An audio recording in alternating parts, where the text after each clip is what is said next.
In a stunning display of American military might that has rewritten the geopolitical map of Latin America, President Donald Trump announced the successful capture of Venezuelan dictator Nicolas Maduro following a massive coordinated strike involving over 150 aircraft that overwhelmed the country's defenses in a matter of hours.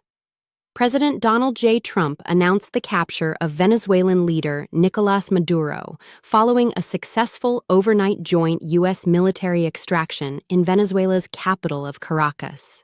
The operation, which began in the early hours of Saturday morning, represents the most significant American military intervention in Latin America since the invasion of Panama in 1989. The U.S. launched a wide-scale air, land, and sea military attack on Venezuela early Saturday, involving at least 150 aircraft. Maduro and his wife were captured and flown out of the country. The lightning operation caught Venezuelan forces completely off guard, with reports indicating that American forces faced minimal resistance during the extraction. The strategic implications of the operation extend far beyond regime change. President Donald Trump on Saturday said the U.S. would take control of Venezuela's massive oil reserves and recruit American companies to invest billions of dollars to refurbish the country's gutted oil industry. Venezuela is sitting on a massive 303 billion barrels worth of crude, about a fifth of the world's global reserves. The FBI handled the transport of deposed Venezuelan leader Nicolas Maduro following his capture overseas, with the FBI's hostage rescue team involved on the ground during the operation. After being taken into U.S. custody, Maduro was transported from Venezuela to Guantanamo Bay before being flown to New York.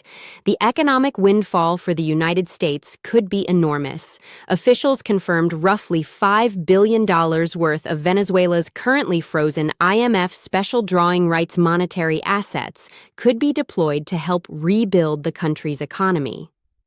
Defense Secretary Pete Hegseth described the operation as enabling access to additional wealth and resources, marking a fundamental shift in American foreign policy approach. Defense Secretary Pete Hegseth defended the strikes in Venezuela and the capture of Maduro, saying the strikes enabled access to additional wealth and resources. Hegseth said the United States' action was different than the country's past involvement in places like Iraq. We spent decades and decades and purchased in blood and got nothing economically in return, and President Trump flips the script. The operation's sophistication was unprecedented.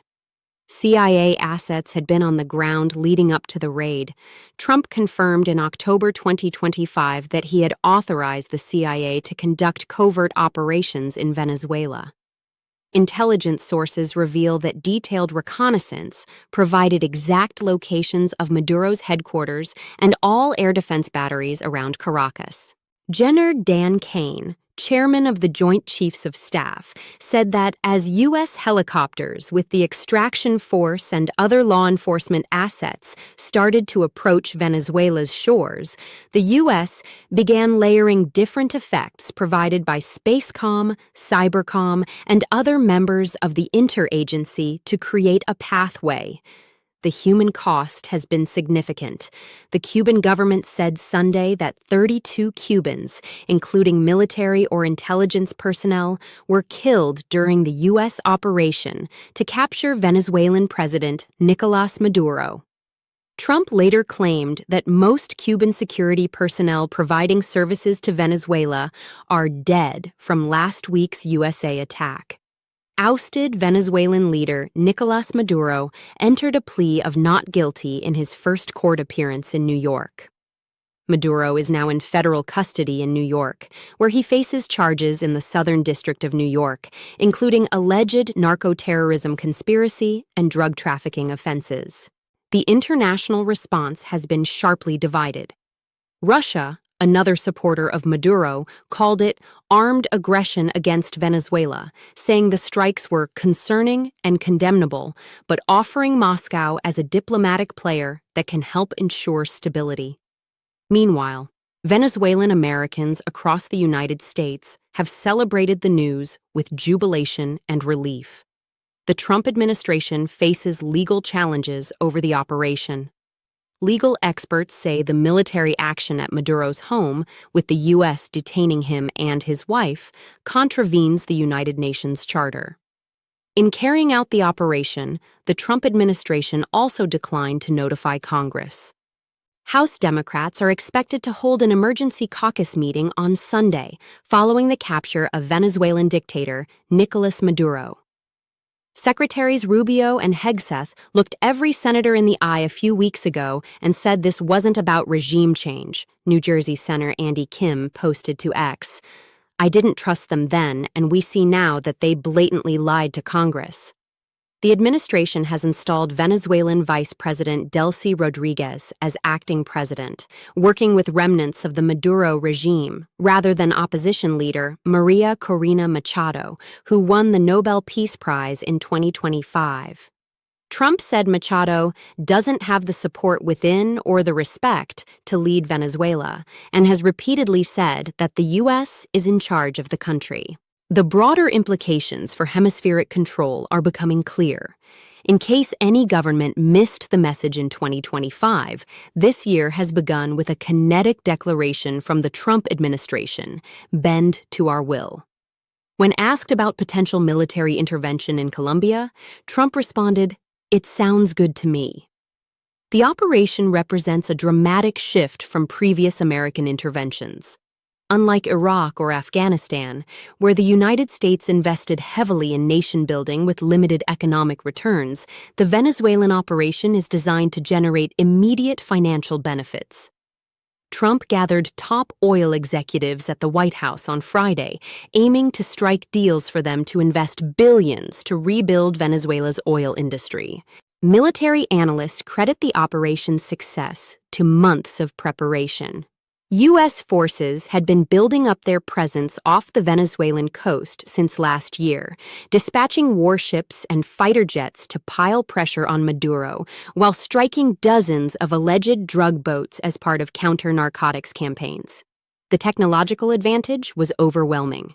U.S. Cyber Command and Space Command contributed to the operation, with reports indicating that some of Venezuela's infrastructure was compromised during the assault.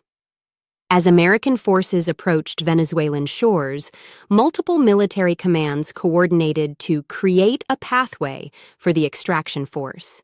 Former National Security Advisor John Bolton revealed that plans to remove Maduro were floated during Trump's first term, but didn't advance because administration officials were unable to keep the president focused on the issue.